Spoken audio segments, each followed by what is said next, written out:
Hello students, welcome to my channel basic study notes. This is Pankaj Saini. जैसा कि student हम अपना चैप्टर नंबर 5 मैट्रिसेस स्टार्ट कर चुके थे और उसमें हम अपने एक्सरसाइज 5B तक का काम कंप्लीट कर चुके थे।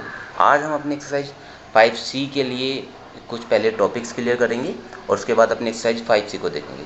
तो इसमें सबसे पहला जो हमारा टॉपिक होगा स्टूडेंट्स में क्या होगा, मल्टीप्लिकेशंस ऑफ मैट्राइसिस। अभी तक आपने addition and subtraction of matrices सीखा था, मतलब कि दो मैट्रिक्स का आप किस तरीके से ऐड करते हैं, किस तरीके से सब्ट्रैक्ट करते हैं। अभी तक केवल आपको वो सिखाया गया था, लेकिन आज जो आपको सिखाया जाएगा वो है मल्टीप्लिकेशंस ऑफ मैट्राइसिस। तो आपको इस टॉपिक को पहले समझना है कि दो मैट्रिक्स की मल्टीप्लिकेशन होती कैसे है। देखिए, मल्टीप्लिकेशन ऑफ मैट्राइसिस। तो सबसे पहले हमें इसी समझना है, ये हमारा टॉपिक है पहला। अगर आपके ये टॉपिक अच्छे समझ में आ गया तो आप अपनी एक्सरसाइज अच्छे से कर चुकेंगे। देखिए, अगर हमारे पास दो मैट्रिक्स हैं, कोई मैट्रिक्स है हमारे पास A और कोई मैट्रिक्स है हमारे पास B। इस बात पर डिपेंड नहीं करता कि वो मैट्रिक्स हमारे स्क्वायर मैट्रिक्स हैं या नहीं है, वो किसी भी ऑर्डर के हो सकते हैं। एक मैट्रिक्स है हमारे पास B, ये भी किसी भी ऑर्डर का हो सकता है।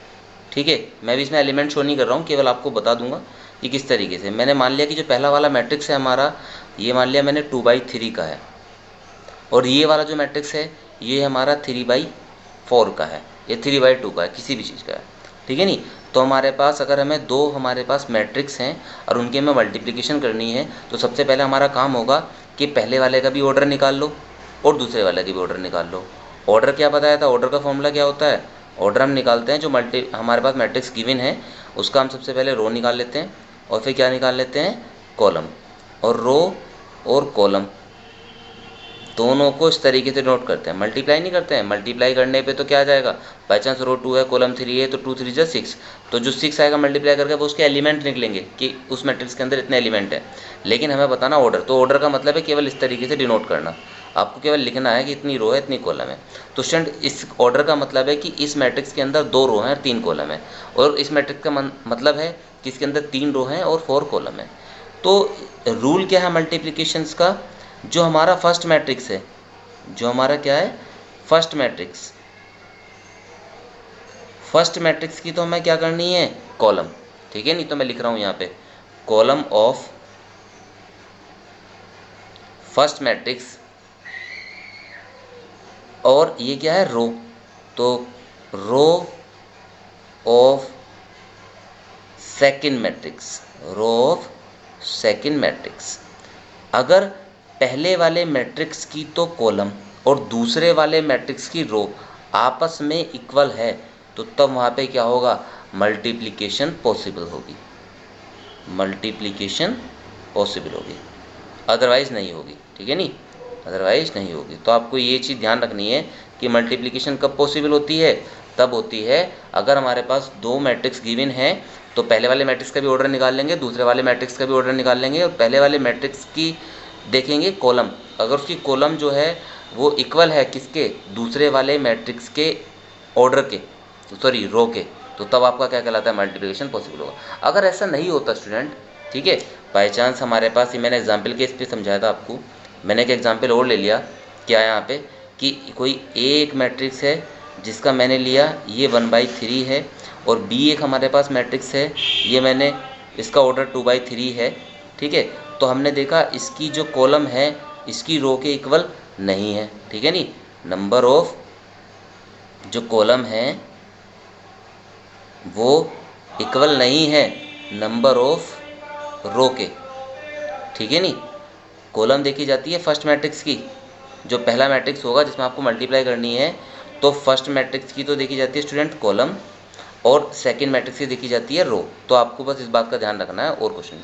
तो यहाँ पे हमारी जब ये इक्वल नहीं है तो इसका मतलब क्या आ जाएगा, multiplication not possible, multiplication not possible, not possible. ठीक, अब उसके बाद अगला काम क्या है स्टूडेंट, अब मैं इन्हीं के ऊपर सबसे पहले आपको ये जो क्वेश्चंस हैं इन पे कैसे कैसे क्वेश्चन बनेंगे, तो सबसे पहले मैं क्या काम करता हूँ, आपको हर टॉपिक के ऊपर कि मल्टीप्लिकेशन कैसे होती है, तो पहले मैं आपको वो करना सिखा रहा हूँ कि मल्टीप्लिकेशन होगी कैसे। तो स्टूडेंट देखते हैं, तो ये आपको ध्यान से देखना है, क्योंकि इसके बाद हमें सारे क्वेश्चन ऐसे ही मिलने हैं। अभी हमने रीजन देख लिया कि कहाँ पे हमारी मल्टीप्लिकेशन होनी है और कहाँ पे मल्टीप्लिकेशन नहीं होनी है। तो मैं अपने पास से स्टूडेंट एक लेता हूँ मैट्रिक्स यहाँ पे। अब मैं यहाँ पे एक एग्जाम्पल लेके चलूँगा जिसमें मैं आपको मल्टीप्लिकेशन करके दिखाऊँगा, ठीक है। तो मैंने लिया यहाँ पे 1 2 3 4, ठीक है। एक लिया मैंने यहाँ पे 1 2 3 4 5 6, एक लिया मैंने यहाँ पे 2 1, ठीक है, इस तरीके से। तो स्टूडेंट सबसे पहले मैंने क्या कहा, उसने कहा कि यहाँ पे मल्टीप्लाई करनी है। मल्टीप्लाई बाय चांस कहते हैं कि ए बी की मल्टीप्लाई करो, बी सी की करो और सी ए की करो या फिर बी ए की करो, ठीक है। अब आप इस बात का ध्यान देना है कि ए बी और बी में डिफरेंस है। अब देखिए कैसे, सबसे पहले मैं यहाँ पे स्टूडेंट आपको ए बी की मल्टीप्लाई के लिए देखता हूँ। तो सबसे पहले मल्टीप्लिकेशन पॉसिबल है या नहीं वो देखेंगे, क्योंकि जब पॉसिबल होगी तभी तो मल्टीप्लिकेशन कर सकते हैं, वरना मल्टीप्लाई कैसे करेंगे, कर ही नहीं पाएंगे। तो मैंने इसका ऑर्डर देखा, इसके अंदर 2 तो रो हैं और 2 ही कॉलम है, तो उसका ऑर्डर तो आ गया 2/2। और इसके अंदर कितनी कितनी रो हैं, 1 2, और कॉलम कितने हैं 3, तो ये हो गया 2/3। तो हमने देखा पहले वाले मैट्रिक्स की जो कॉलम है वो दूसरे वाले मैट्रिक्स जिससे हमें मल्टीप्लाई करनी है उसकी रो के इक्वल आ रही है। इसका मतलब मल्टीप्लिकेशन पॉसिबल, इसका मतलब ए बी की हम मल्टीप्लाई कर सकते हैं। तो ए बी कैसे हो जाएगा, अब मैं ए की जगह पे ए लिखूँगा 1 2 3 4, और बी की जगह पे बी लिखूँगा 1 4 2 5 3 6, ठीक है। अब हमें इनकी मल्टीप्लाई करनी है स्टूडेंट। तो मल्टीप्लाई कैसे करेंगे, देखिए आपको बस इसी चीज़ का ध्यान रखना, मल्टीप्लाई हमारी करनी कैसे है ये आपको अच्छे से समझना है। तो हम इसमें करेंगे क्या, तो आप जैसे मैं आपको दिखा रहा हूँ उसी सारे को आपको समझना है। देखिए पहला वाला जो हमारा मैट्रिक्स है ये है, दूसरा वाला मैट्रिक्स हमारा ये है। तो पहले वाले मैट्रिक्स की तो हमारी रो, तो पहली ही रो उठाएंगे, पहली रो है हमारी ये, ठीक है। और पहले दूसरे वाले मैट्रिक्स की कॉलम, ठीक है। तो मतलब कि पहले वाले मैट्रिक्स की रो जो है वो कॉलम के पास जाके खड़ी हो जाएगी इस तरीके से। मतलब ये जो है ना ये इसके पास पहुँचेगा, ये जो है ये इसके पास पहुँचेगा। कैसे, पहला गया पहले के पास, दूसरा गया दूसरे के पास, मतलब इनकी मल्टीप्लाई करनी है। तो आपको ध्यान देना स्टूडेंट यहाँ पे कैसे मल्टीप्लाई हुई हमारी। मैं पहले की मल्टीप्लाई करूँगा, ये हमारी पहली रो पहली कॉलम के पास गई, तो 1 की 1 में मल्टीप्लाई। तो मैं पहले पूरे दिखाता हूँ, यहाँ पे 1 × 1 करा मैंने, फिर उसके बाद दूसरे की दूसरे में मल्टीप्लाई करी, 3 × 4 करा, और इनके बीच में क्या कर दिया मैंने प्लस, ठीक है नहीं। तो अगर आपको पहली कैलकुलेशन, तो पहली कैलकुलेशन में हमने क्या काम करा, पहली रो पहली कॉलम के पास। अब अगला काम क्या होगा, फिर पहली रो ये जो है सबके पास जाएगी, हर कॉलम के पास, ऐसे ही मल्टीप्लाई करते हैं। तो फिर ये जो है इसके पास भी गई, तो कितना हो जाएगा 1 2 × 2, और दूसरे की मल्टीप्लाई दूसरे में ही होगी, ठीक है, 3 5 × 15। तो स्टूडेंट यहाँ पे मैंने मल्टीप्लाई करके नहीं दिखाई थी, आपको उससे पता चल जाएगा कि मल्टीप्लाई होती ऐसे है, तो इस वजह से मैंने ऐसा करा है। तो फिर ये अब हमारी ये पहली रो जो है फिर तीसरे कॉलम के पास गई, तो 1 3 3 या 1 3 3 और 3 6 18, और फिर यहाँ पे आ गया प्लस, ठीक है। तो हमने पहली रो का काम निपटा लिया, पहली रो हर कॉलम के पास जा चुकी। अब पहली रो का जैसे काम निपटा उसके बाद निकालेंगे दूसरी रो का, तो दूसरी रो फिर जाएगी हर कॉलम के पास, तो कितनी आ जाएगी, देखिए दूसरी रो इसको, तो 2 ये पहले के पास गई, तो यहाँ मैं कंप्लीट लिख देता हूँ, 2 1 जा इसके पास गया है 2 1, और 4 गया 4 के पास।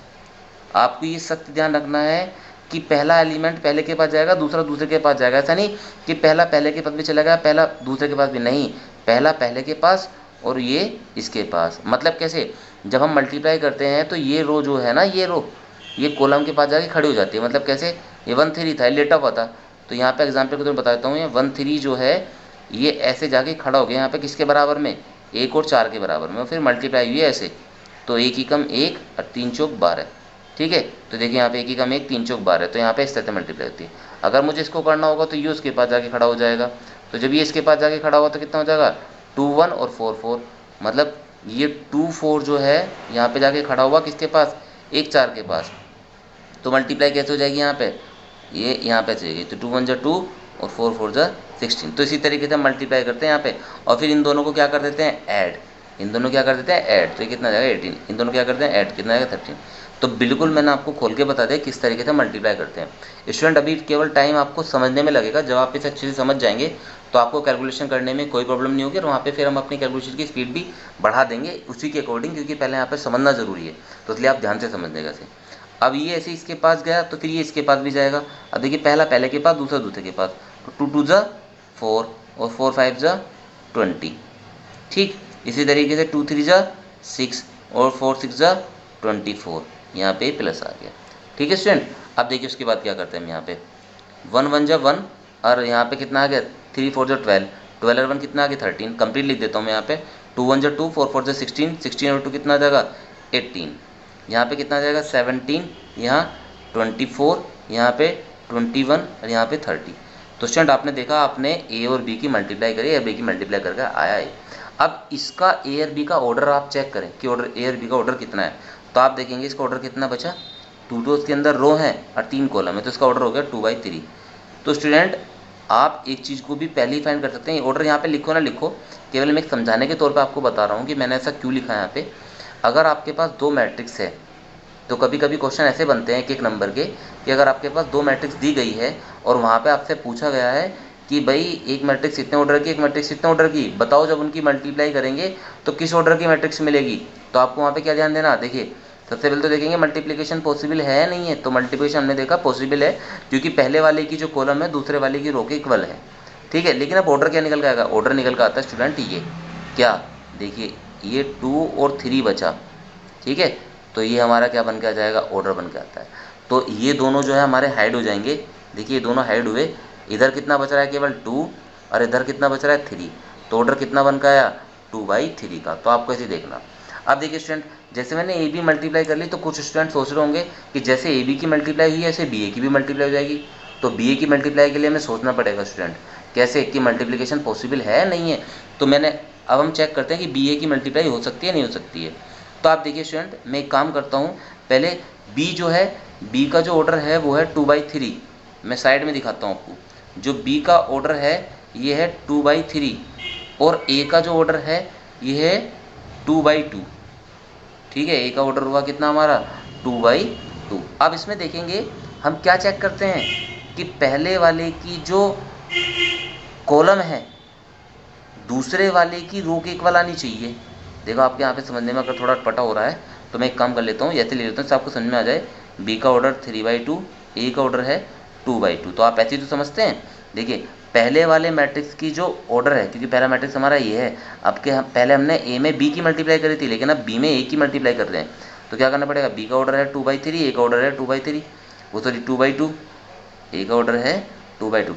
तो पहले वाले की तो कॉलम और दूसरे वाले की रो क्या आपस में इक्वल है, ये इक्वल नहीं है। और जब इक्वल नहीं है तो आपको यहाँ पे कुछ नहीं करना, आप कह दोगे कि बी ए मल्टीप्लिकेशन पॉसिबल ही नहीं है, मल्टीप्लिकेशन पॉसिबल नहीं है, multiplication not possible, not possible. तो देखिए कितना आसान काम था, हमें केवल करना क्या था, जहाँ मल्टीप्लिकेशन हो रही है वहाँ तो हमें करके दिखानी पड़ेगी, और जहाँ पे हमने चेक करा, पहले यहाँ पे भी मैंने चेक करा था कि मल्टीप्लिकेशन पॉसिबल है या नहीं है। मल्टीप्लिकेशन पॉसिबल थी इसलिए हमने मल्टीप्लाई करा, लेकिन यहाँ पे मल्टीप्लिकेशन पॉसिबल नहीं है तो कैसे करेंगे, तो बस हमें इतना लिखना है, मल्टीप्लाई करके दिखाना ही नहीं, बात खत्म हो जाएगी। तो इस तरीके से स्टूडेंट आपको देखना है। और एक बात आप और भी जानिए कि जरूरी नहीं अगर ए और बी की मल्टीप्लाई कर रहे हैं तो बी और ए की भी मल्टीप्लाई हो सकती है, ये सिर्फ डिपेंड करता है ऑर्डर के ऊपर, ठीक है नहीं। तो ये बहुत ही अच्छा कॉन्सेप्ट है, इसके ऊपर आपके क्वेश्चन आपको बोर्ड में मिल जाते हैं, तो आपको बस अच्छे से कॉन्सेप्ट को समझना है, तभी आप किसी क्वेश्चन को कर पाएंगे, वरना फिर बिल्कुल नहीं कर पाएंगे, समझ में आना फिर बहुत ज़्यादा मुश्किल हो जाता है, ठीक है।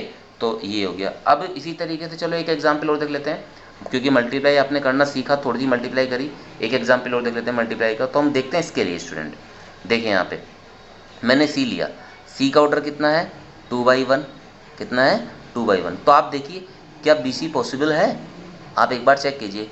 बी सी चेक क्या कैसे करेंगे, चेक कि पहले वाले का, अब हमारा बी सी है तो मतलब पहला मैट्रिक्स है दूसरा मैट्रिक्स ही है। अगर हम बी सी की मल्टीप्लाई करते हैं, अगर हम बी सी की मल्टीप्लाई करते हैं स्टूडेंट, तो पहला हमारा ये है और दूसरा हमारा क्या है, ये है। तो पहले वाले मैट्रिक्स की हमें क्या देखनी है, कॉलम, और दूसरे वाले की क्या देखनी है, रो। क्या है आपस में इक्वल है, नहीं इक्वल है, तो इसका मतलब बी सी जो क्या हो जाएगा, नॉट पॉसिबल, नॉट पॉसिबल, मतलब इनकी मल्टीप्लाई नहीं हो सकती, तो बात खत्म। जैसे बी सी की नहीं, क्या देखिए सी ए की हो सकती है, तो सी बी की, तो सी बी की देखते हैं भाई, सी बी की पॉसिबल है नहीं है। सी बी का ऑर्डर कितना है 2/1 और बीच इसका कितना है, बी सी का 2/3। तो इसकी जो कॉलम है, पहले वाले की कॉलम जो है ये है और दूसरे वाले की जो रो है वो ये है, क्या आपस में इक्वल है, नहीं इक्वल है, तो इसका मतलब यहाँ भी सी बी की मल्टीप्लिकेशन भी पॉसिबल नहीं है। तो स्टूडेंट इस तरीके से करते हैं मल्टीप्लाई। मल्टीप्लाई करने से पहले हमें चेक करना है कि कहाँ पर पॉसिबिलिटीज़ है हमारी मल्टीप्लाई की और कहाँ पर नहीं है। तो इस तरीके से हमने अपनी चीज़ें क्लियर कर ली हैं। अब हम देखते हैं कुछ और चीज़ें जो हमारी हैं, हम डायरेक्ट एक्सरसाइज भी चालू करवा सकते हैं, लेकिन एक्सरसाइज हम स्टूडेंट डायरेक्ट चालू नहीं करवाएंगे। ठीक है, इसका रीज़न है क्योंकि मैं सबसे पहले आपको कुछ ऐसी चीज़ें बचाऊंगा जो आपके कंसेप्ट जो है अच्छे से क्लियर होते रहें।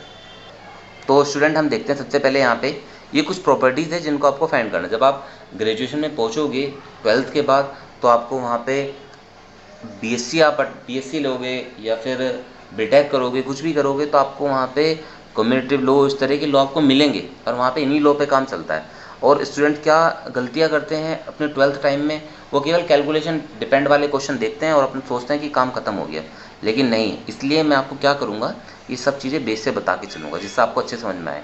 देखिए कम्यूटेटिव लॉ क्या होता है, तो मैं बस हल्का हल्का बेस बताऊंगा, इससे आपको समझ में आ जाए, तो 2 मिनट में ख़त्म हो जाएगा। कम्यूटेटिविटी, तो इसका मतलब क्या है कम्यूटेटिविटी का, कि अगर multiplication is not commutative in general, मतलब मैट्रिक्स के अंदर अगर मल्टीप्लिकेशन है तो कम्यूटेटिव हो, ऐसा पॉसिबल नहीं है। वो चीज़ कम्यूटेटिव का मतलब अगर एक हमारे पास ए बी है और एक बी है, जैसे मैंने अभी दिखाया, कम्यूटेटिव का मतलब इनका क्रम जो है, इनका सीक्वेंस जो है वो बदल जाएगा। सीक्वेंस जो है क्या हो जाएगा, इनका बदल जाएगा। जब सीक्वेंस बदलेगा तो क्या मल्टीप्लिकेशन, देखिए मैं कह रहा हूँ कि अगर ये हमारा ए है और ये हमारा बी है, मैंने ए बी की मल्टीप्लाई करी यहाँ पे, तो ये आया इतना। क्या जब हम बी ए की मल्टीप्लाई करते हैं इतना ही आता है? नहीं आता। देखिए अगर मैंने इन्हें पलटा, पेन को भी देखते रहिए आप, ये हमारा ए था, मैंने इन्हें पलटा, तो पलटने पे कुछ फ़र्क पड़ा? हाँ पड़ा। ठीक है, ये अलग आया, तो इसका मतलब ज़रूर नहीं है कि जो ए बी हो वही बी ए हो। तो यही बताता है कम्यूटेटिव लॉ। ठीक है नहीं, इसमें ये आपको एक क्रम फॉलो करने के लिए कहता है कि अगर हमारा ए बी की जो वैल्यू आई है वो बी ए की वैल्यू है, ऐसा हो नहीं सकता, ऐसा पॉसिबल। देखिए this shows that A B is not equal to B A. तो आपको ध्यान रखना कम्यूटेटिव क्या होता है, अगर हमारे पास 2 मैट्रिक्स हैं, उन्हें आगे पीछे करें, उनकी मल्टीप्लाई करें तो फ़र्क पड़ता है। वैसे फ़र्क नहीं पड़ता, मैं 2 इंटू 3 ले लूँ और 3 इंटू 2 ले लूँ तो दोनों 6 ही आएंगे, लेकिन यहाँ पे फ़र्क पड़ता है। तो आपको ये ध्यान रखना है। एक चीज़ और, ये कुछ रिमार्क है स्टूडेंट, इन्हें आपको ध्यान रखना है। अगर देखिए when A B is equal to B A, we say that A and B commute. ठीक है नहीं, अगर by chance A B A के इक्वल आ जाता है, ठीक है, हम कह रहे हैं कि कम्युनिटी फॉलो नहीं करता, क्योंकि अगर रूल है तो हर जगह पे फॉलो करना चाहिए, लेकिन कभी कभी किसी क्वेश्चन में अगर ए बी ए के इक्वल आ गया, तो ऐसी कंडीशन में हम क्या कहते हैं कि ए बी ए के ए बी जो है वो बी ए के कम्यूट नहीं है, बल्कि ये अलग अलग, ए और बी ये दोनों अलग अलग कम्यूट थे, मतलब दोनों अलग अलग ऐसे थे। ठीक है, ऐसे ही कभी कभी आंसर दिया जाता है, कभी कभी क्या आता है, अगर हम मल्टीप्लाई करते हैं तो माइनस का डिफरेंस आ जाता है, तो इसे बोलते हैं एंटी कोम्यूट। क्या बोलते हैं? एंटी कोम्यूट बोलेंगे अगर ये इक्वल आ जाए पलटने पे, और इक्वल ना आए, माइनस का डिफरेंस आए, तो उसे बोलते हैं एंटी कोम्यूट। तो कभी कभी आपसे सिचुएशन पूछ ली जाती है कि कोम्यूट कंडीशन क्या है, तो कोम्यूट कंडीशन है if when A B is equal to B A, जब ए बी ए के इक्वल आता है तब कोम्यूट होता है। और एंटी कोम्यूट कब होता है? जब ए बी ए के इक्वल ना आए बल्कि माइनस का डिफरेंस आए। तो इस तरह की कंडीशन को हम कोम्यूट बोलते हैं, इस तरह की कंडीशन को एंटी कोम्यूट। 1 नंबर का क्वेश्चन है, आपको जरूर मिल सकता है 1 नंबर के अंदर कि कोम्यूट और एंटी कोम्यूट शो करिए, तो कोम्यूट के लिए हमें ये शो करना पड़ता है, एंटी कोम्यूट के लिए ये। तो आप ध्यान से समझिए। नंबर सेकंड आपका एसोसिएटिव लॉ। एसोसिएटिव लॉ को हम लर्न करने के लिए रखते हैं, इसे बोलते हैं हम एक तरीके से, ऊपर वाले को तो बोलते थे हम सीक्वेंस वाला कि आगे पीछे कर लें, और एसोसिएटिव लॉ होता है हमारा ब्रैकेट रूल। मतलब देखिए हमारे पास 3 मैट्रिक्स हैं, ऊपर वाले में 2 मैट्रिक्स थे, हमारे एसोसिएटिव में से 3 मैट्रिक्स मिलेंगे, तो ए बी सी। तो मैंने पहले 2 की मल्टीप्लाई कर ली, इसमें बाद के 2 की मल्टीप्लाई, मतलब कि पहले मैं इसे सोल्व करूँगा ए बी को, उसके बाद सी की मल्टीप्लाई करूँगा, उसके बाद मैं लेफ्ट राइट वाले में क्या करूँगा, बी सी की मल्टीप्लाई करूँगा, उसमें ए की मल्टीप्लाई करूँगा। अगर ये आपस में इक्वल आते हैं तो एसोसिएटिव होता है, और मल्टीप्लिकेशन के अंदर एसोसिएटिव लॉ फॉलो करता है, इसलिए हमने क्या दिखा रखा है, इक्वल। तो आपको ध्यान रखना, अगर आपसे कोई पूछे कि मल्टीप्लिकेशन के अंदर एसोसिएटिव लॉ फॉलो होता है, तो आप कहोगे यस फॉलो होता है। ठीक है, उसके बाद नेक्स्ट लॉ आता है आपका distributive laws of multiplication over addition, मतलब कि एडिशन के रेस्पेक्ट में हमें क्या करना, मल्टीप्लिकेशन। तो देखिए A B plus C A into, तो अगर मल्टीप्लिकेशन की कैसी होगी, ए बी और ए सी, तो ये डिस्ट्रीब्यूटिव लॉस होता है मल्टीप्लिकेशन ओवर एडिशन में। ये सी यहाँ बाई चांस ने ये दिखा रखा, इसमें इसने क्या दिखा दिया इधर, तो ये लेफ्ट में दिखा दिया, ये हमारा राइट में दिखा दिया, तो उससे कोई फर्क नहीं पड़ना, ये कंडीशन ऐसी होती है। The product of two non zeros matrices can be zero matrix. उसने कहा है कि अगर हमारे पास 2 मैट्रिक्स हैं और वो नॉन जीरो हैं, नॉन जीरो का मतलब देखिए इसके अंदर ये नॉन जीरो नहीं है, जीरो वाले कौन से होते हैं जिसमें सब जीरो हों, और नॉन जीरो कौन से होते हैं जिसमें कोई ना कोई एलिमेंट हमारा जीरो ना, देखो बचे में, तो ये भी हमारा नॉन जीरो, ये नॉन जीरो। तो कह रहा है कि अगर हमारे पास 2 नॉन जीरो मैट्रिक्स हैं और उनकी हम मल्टीप्लाई करते हैं तो क्या होगा, क्या वहाँ पर जीरो मैट्रिक्स आ सकता है? तो देखिए क्या होगा, तो मेरे पास ये था, ए नॉन जीरो था, बी नो, ये ओ है स्टूडेंट, जीरो नहीं है। ओ का मतलब जितने यहाँ पे एलिमेंट है वो सबके सब जीरो हैं एक तरीके से, तो जीरो तो है नहीं है, तो इस वजह से इतने नॉट इक्वल टू दिखा रखा है जीरो। ठीक है, ओके। तो ए बी की हमने मल्टीप्लाई करी तो देखते हैं तो क्या जीरो बनता है, नहीं बनता है। तो हमने देखा कि हाँ भाई, जब हमने मल्टीप्लाई करी तो मल्टीप्लाई करने पे कितना बन गया, जीरो बन गया। ठीक है, तो इस तरीके से अगर हमारे पास कोई आपसे एक नंबर में क्वेश्चन पूछ सकता है कि अगर हमारे पास दो नॉन जीरो मैट्रिक्स हैं और उनके मल्टीप्लाई करते हैं तो क्या वहाँ पे जीरो मैट्रिक्स आएगा, तो आप कहोगे यस, वहाँ पे जीरो मैट्रिक्स आएगा, हो सकता है वहाँ पे जीरो मैट्रिक्स आए। ठीक है, अब उससे आगे कुछ दो तीन शर्तें और बच गई हमारी। लेफ्ट जीरो डिवाइज़र क्या होता है, अगर हमारे पास दो मैट्रिक्स है और उनकी मल्टीप्लाई करने पे ओ आ रहा है, मतलब जीरो मैट्रिक्स आ रहा है, तो वहाँ पे कंडीशन होगी, आपको ध्यान रखना पड़ेगा लेफ्ट वाले में कि ए जो है नॉट इक्वल टू जीरो होगा, तब जाके A is called left zero divisors of A B. ठीक है, राइट वाले में क्या होगा कि ए बी की मल्टीप्लाई अगर ओ आ रही है तो उसमें बी जीरो के इक्वल नहीं होगा, तो B is called right zero divisors of A B. ठीक है, तो ये आप चीज़ें नोट करते रहना स्टूडेंट अपनी कॉपी में, ये सभी जो हैं आपकी जब कॉपी में होंगे आपको दिखेंगे, ये तो आप डायरेक्ट एक्सरसाइज कर सकते हो। ठीक है, लेकिन हमें हर चीज़ सीक्वेंस में करानी है जिससे आपकी हर चीज़ की प्रिपरेशन बहुत अच्छे से हो, इस वजह से मैं हर चीज़ आपको बता के चलूँगा यहाँ पे।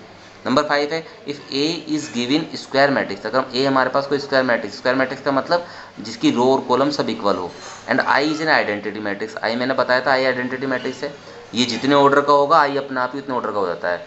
इसमें एक ये कहना चाह रहा है कि अगर मैं किसी मैट्रिक्स की आइडेंटिटी मैट्रिक्स में मल्टीप्लाई करता हूँ तो हमेशा वहाँ पे ए आता है, चाहे मैं इधर से करूँ चाहे इधर से, चाहे मैं राइट से करूँ चाहे मैं लेफ्ट से करूँ, मल्टीप्लाई करने पे हमेशा ए ही आएगा, मतलब वो मैट्रिक्स खुद आ जाएगा। अगर हम किसी मैट्रिक्स की आइडेंटिटी मैट्रिक्स में मल्टीप्लाई करते हैं तो वहाँ पे हमें मैट्रिक्स ही मिलता है। नंबर 6 में हमारा लास्ट है कि अगर हम किसी मैट्रिक्स की जीरो मैट्रिक्स में मल्टीप्लाई करते हैं तो हमेशा ओ मैट्रिक्स मतलब जीरो मैट्रिक्स आता है। ठीक है, तो ये आती है आपकी 6 कंडीशन। तो यहाँ तक आपकी चीज़ें क्लियर हो गई होंगी। अब आगे अगर बाई चांस कभी भी वो आपसे ए स्क्वायर निकालने के लिए कहे तो ए स्क्वायर आपको कैसे निकालना है, ए की ए में मल्टीप्लाई करके। ए क्यूब निकालने के लिए कहे तो ए की मतलब इस तरह से मल्टीप्लाई करोगे, तो ये हर बार तो नहीं करोगे, हमने ए स्क्वायर, तो उसके लिए पहले ए क्यूब के लिए क्या निकालना पड़ेगा, पहले ए स्क्वायर, फिर ए स्क्वायर में ए की मल्टीप्लाई करोगे तो ए क्यूब। ऐसे ही A4 के लिए आप क्या निकाल लो, या तो ए क्यूब निकाल लो फिर ए की मल्टीप्लाई करो, या फिर आपने जो ए स्क्वायर निकाला है ए स्क्वायर में फिर ए स्क्वायर की मल्टीप्लाई कर दो फिर ये। तो ये केवल मेथड है जिनसे आपको निकालना है। आगे की क्वेश्चन है ये सभी आप एग्जाम्पल अपनी जो बुक के अंदर दिए हुए हैं ये आप अपना आप करोगे, मैं आपको कराता हूँ एक्सरसाइज। ठीक है, अब एक्सरसाइज चालू होती है आपकी। एक्सरसाइज के कुछ क्वेश्चन तो आपको करा ही देते हैं, ठीक है, नहीं बहुत ही बढ़िया एक्सरसाइज है।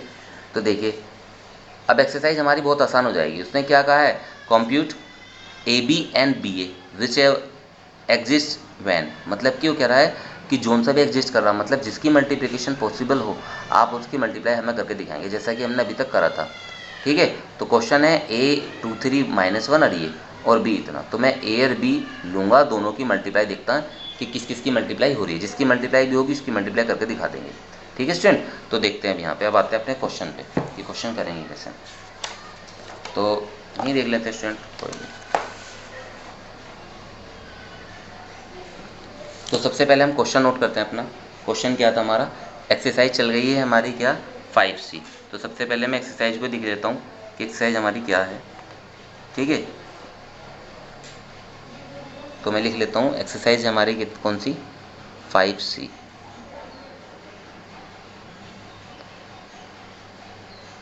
ठीक है, 5C का ही फर्स्ट क्वेश्चन था। ए दे रखा उसने हमें कितना 2 3 -1 -1 0 और 4। ठीक है, और बी कितना दिया आपको उसने -2 3 0 4। तो मुझे एक तो ए बी चेक करना है और एक बी ए कि यहाँ पे सही बैठ रहा है नहीं बैठ रहा है। तो देखते हैं स्टूडेंट, सबसे पहले मुझे क्या काम करना, करके मल्टीप्लाई करनी है तो उनके ऑर्डर चेक करने पड़ेंगे। तो उसका ऑर्डर कितना है, देखिए इसके अंदर कितनी रो है 1 2 और 3 तो रो है इसके अंदर, और कॉलम कितनी इसके अंदर 1 2, तो 3/2 का इसका ऑर्डर आ गया। अब इसकी जो रो है वो कितनी है 1 2, 2 रो है और 2 ही क्या है इसके अंदर कॉलम, तो ये आ गई इसकी ये। ठीक है स्टूडेंट, अब मुझे अगला काम क्या करना है उसे समझिए। सबसे पहले मुझे देखना कि ए बी की मल्टीप्लाई पॉसिबल है नहीं है, तो आप खुद देखिए ए की जो पहले वाले मैट्रिक्स की क्या चेक करनी पड़ती है हमें कॉलम, और दूसरे वाले मैट्रिक्स की क्या चेक करनी पड़ती है रो। अगर ये आपस में इक्वल हैं, जो कि इक्वल हैं, तो इसका मतलब क्या हो गया कि इनकी मल्टीप्लिकेशन कर सकते हैं। ये आपको रफली करना है स्टूडेंट, मैं तो केवल समझाने के लिए बता रहा हूँ। तो मैं ए बी की मल्टीप्लाई करूँगा। देखिए अब जिस बच्चे के वहाँ समझ में नहीं आई होगी मल्टीप्लाई, तो वो यहाँ से समझ सकता है। 2 3 -1 0 4, और ये है आपके पास कितना -2 3 0 4। मल्टीप्लाई करने का रूल क्या है स्टूडेंट कि मल्टीप्लाई इनकी पॉसिबल है, तभी तो मल्टीप्लाई कर रहे हैं। अब मल्टीप्लाई का रूल क्या है कि हम जो पहला वाला मैट्रिक्स है ये है, इस मैट्रिक्स की हर रो को, प्रत्येक रो को, every row will go to column. ठीक है, तो ये रो जो है इस कॉलम के पास गई, ये रो जो है इस कॉलम के पास गई। ठीक है, तो मैं डायरेक्ट सोल्व करूँगा, यहाँ पे आपको समझना है स्टूडेंट। देखिए पहली रो इस कॉलम के पास गई, तो पहला एलिमेंट पहले के पास जाएगा, -4 हो गया, इसका इसकी मल्टीप्लाई में हुई +0 हो गया। ठीक है, या -0 से कोई फ़र्क नहीं पड़ता। इसकी मल्टीप्लाई में करी -2 -4, इसकी इसमें करी 0 आ गया। अब यही जो है इसके पास भी जाएगी, तो 2 की मल्टीप्लाई 3 में करूँगा, 2 3 = 6, इसकी मल्टीप्लाई में करूँगा -4, होगी मल्टीप्लाई इजीली।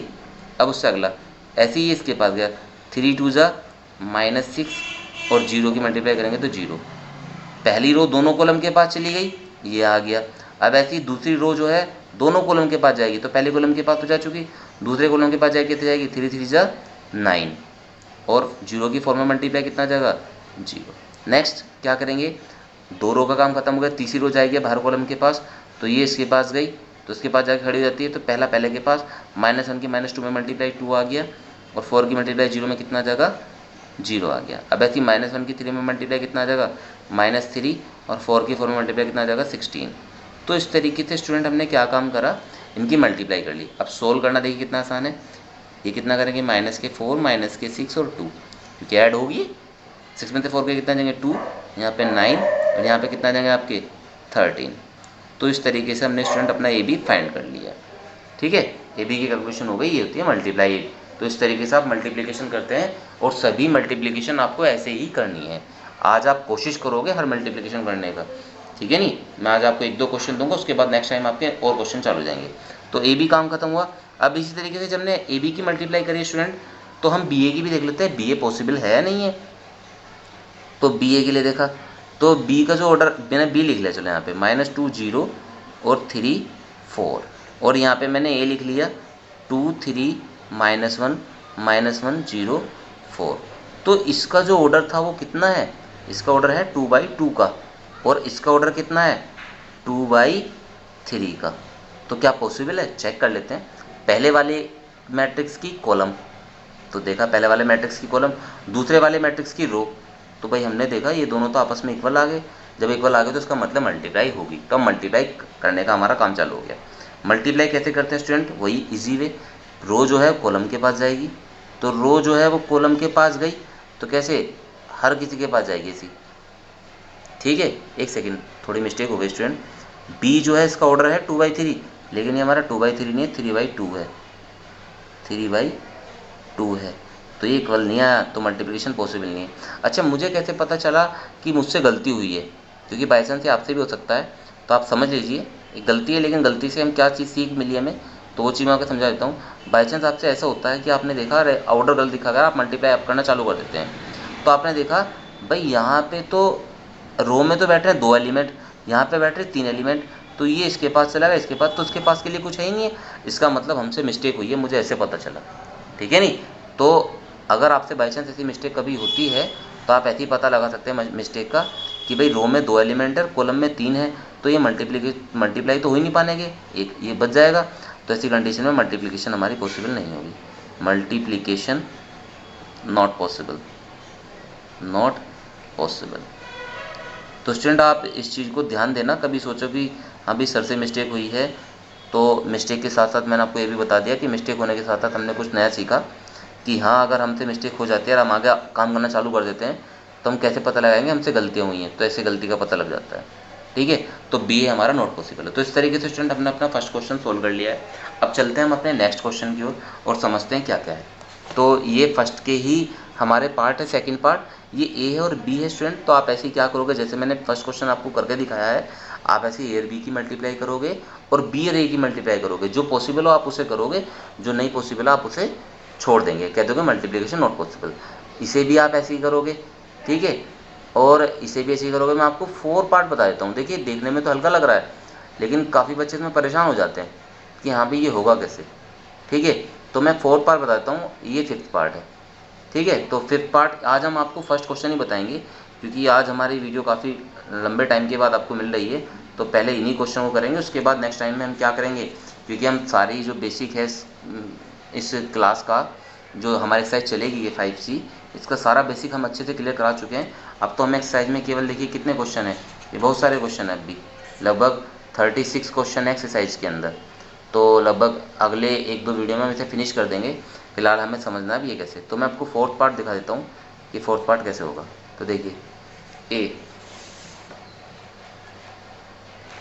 तो हमारे पास ये फर्स्ट क्वेश्चन का 4th पार्ट है।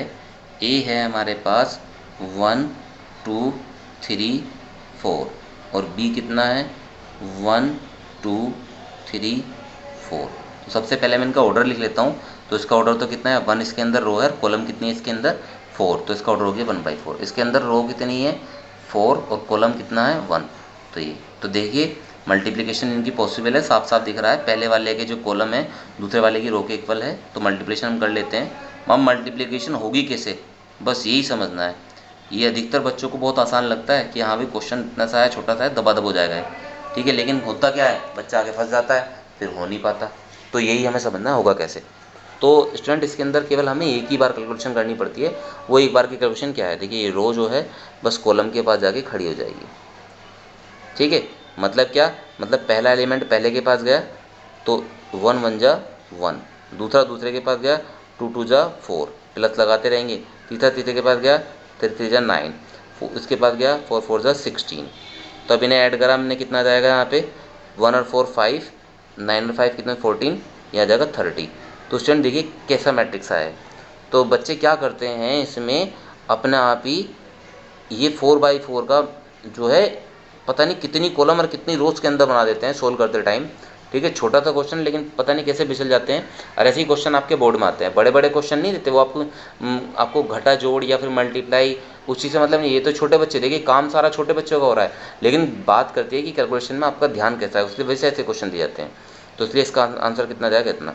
और मैंने एक चीज़ आपको स्टार्टिंग में बताई थी कि अगर आपके पास दोनों देखो आप सबसे पहले ऑर्डर चेक करते हैं और देखते हैं मल्टीप्लिकेशन पॉसिबल है नहीं। मल्टीप्लिकेशन हुई तो उसका आंसर हम अपने आप बता सकते हैं डायरेक्ट कि आंसर किस फॉर्म में आएगा, किस ऑर्डर में आता है। तो देखिए ये दोनों हट गए। मैंने आपसे क्या बताया था कि जो ऑर्डर आएगा इसका ऑर्डर कितना बनेगा इसके आंसर का, मैंने ये हटाया और ये हटाया, तो कितना बच रहा है, इधर भी 1 बचा, इधर भी 1 बचा। तो कितना आंसर आया, देखिए 1/1 का आया। इसके अंदर एक ही रो है, एक ही कॉलम है, तो 1/1 का, तो इसका मतलब हमारा आंसर बिल्कुल सही आया है। तो आप क्वेश्चन देख के और उनके दोनों मैट्रिक्स का ऑर्डर पता लगा के आप डायरेक्ट बता सकते हैं कि हाँ भाई इसका ऑर्डर जो है, इसका जो आंसर आएगा वो उस ऑर्डर में आएगा। तो आपको केवल करना क्या होता है, मैं फिर से बता दूं कि जो हमारे यहाँ पे हमने पहले वाले मैट्रिक्स की जो कॉलम है और दूसरे वाले मैट्रिक्स की जो रो है उन्हें देखिए ऐसे दबा दिया, तो बचा कितना, केवल पहले वाले का तो बच रहा है ये एक, और दूसरे वाले का भी क्या बच रहा है एक। तो कितने ऑर्डर का आएगा आंसर तुम्हारा 1/1 का, 1/1 का। ठीक है, ये 1 और ये 1, तो ये आ गया आंसर इतना। तो इस तरीके से जैसे आपने ए भी निकाला स्टूडेंट, ऐसे आप बी ए भी निकाल लेंगे। ठीक है, बी ए पॉसिबल है नहीं उसके लिए चेक करना पड़ेगा। तो बी ए, तो बी तो है हमारे पास कितना 1 2 3 4, और ए कितना है हमारे पास 1 2 3 4। तो इसका तो आ गया कितना तुम्हारा, ये तो है हमारा 4/1 का और ये हमारा 1/4 का। तो स्टूडेंट आप देखेंगे कि यहाँ पे मल्टीप्लिकेशन हमारी पॉसिबल है। यहाँ पे हमारी मल्टीप्लिकेशन कैसी है, पॉसिबल। क्यों, क्योंकि पहले वाले की तो कॉलम और दूसरे वाले की रो इक्वल आई है। अब इस तरह के क्वेश्चन में देखो इसमें कितना डिफरेंस आ गया। ये तो बना, इसका आंसर तो आया 1/1 का, लेकिन इसका आंसर आप समझ गए कितने का आएगा 4/4 का। मतलब इसका ऑर्डर देखिए कितना बड़ा बनेगा। अब देखिए कैसे बनेगा वो, तो इसलिए ऐसा क्वेश्चन दिया जाता है क्योंकि बच्चा यहाँ तक कर लेगा तो इसमें मिस्टेक कर देगा, और इसे कर लिया तो इसमें मिस्टेक कर देगा। इसलिए आपका क्वेश्चन जो था 1 का 4 मेरे हिसाब से इंपॉर्टेंट क्वेश्चन है, बढ़िया क्वेश्चन है। ठीक है, अब देखिए कैसे करेंगे मल्टीप्लाई। ये पहली रो हमारी ये बैठ रही है, हर कॉलम के पास जाएगी। तो पहली रो एक के पास भी जाएगा, एक 2 के पास भी, 3 के पास भी जाएगा। ऐड करने के लिए कुछ है नहीं इसके अंदर, क्योंकि यहाँ पे ऐड होता है अगर यहाँ पे हमारे एलिमेंट ज़्यादा होते हैं। यहाँ पे तो एक ही है, तो एक के पास जाएगा, कितना देगा 1, 1 2 जा 2, 1 3 जा 3, 1 4 जा 4। ठीक है, अब दूसरे की बारी आई, 2 गया सबके पास, तो 2 1 जा 2, 2 2 जा 4, 2 3 जा 6, 2 4 जा 8, तो ये भी हो गया। 3 की बारी आई, 3 1 जा 3, 3 2 जा 6, 3 3 जा 9, 3 4 जा 12, तो ये भी हो गया। 4 की बारी आई, 4 1 जा 4, 4 2 जा 8, 4 3 जा 12, 4 4 जा 16, तो इस तरीके से स्टूडेंट इसका आंसर ये आया। ठीक है नहीं, तो देखिए हल्का सा आपका कॉम्पिटेटिव लॉ को आपको ये फॉलो कर गया। ठीक है नहीं, क्योंकि यहाँ पे अलग अलग आया है। ठीक है, लेकिन कॉम्पिटेटिव क्या होता है कि ए बी और बी ए, ये एक दूसरे के कॉम्पिटेटिव है। तो देखिए ए बी ऐसा आया और बी ऐसा है, कितना डिफरेंस है आंसर में। लेकिन स्टूडेंट क्या करते हैं इसमें बोर्ड में जाके कि इसमें इसे कर जाते हैं और इसमें इसे कर जाते हैं। ठीक है, मल्टीप्लाई में यहाँ मिस्टेक करते हैं। और ये बहुत जो मोस्ट ब्रिलियंट बच्चे होते हैं, ये गड़बड़ उन बच्चों से होती है क्योंकि ओवर कॉन्फिडेंस में बच्चा कहीं ना कहीं गड़बड़ कर जाता है, और जब उसके नंबर वहाँ पे कम होते हैं, जब उसे लगता है कि हाँ भाई हमसे यहाँ गलती हुई है, इसे पता भी नहीं चल पाता। तो आज की वीडियो स्टूडेंट हम इसी के साथ यहाँ पे ख़त्म करते हैं। वीडियो अच्छी लगी हो तो आप वीडियो को लाइक करें, कमेंट करें अगर कोई प्रॉब्लम हो आपको, और बच्चों को हमसे जोड़ें जो स्टूडेंट पढ़ रहे हैं। ठीक है, अब से आपको रेगुलर क्लास मिलेगी, तो और बच्चों तक वीडियो को शेयर करें। Thank you so much.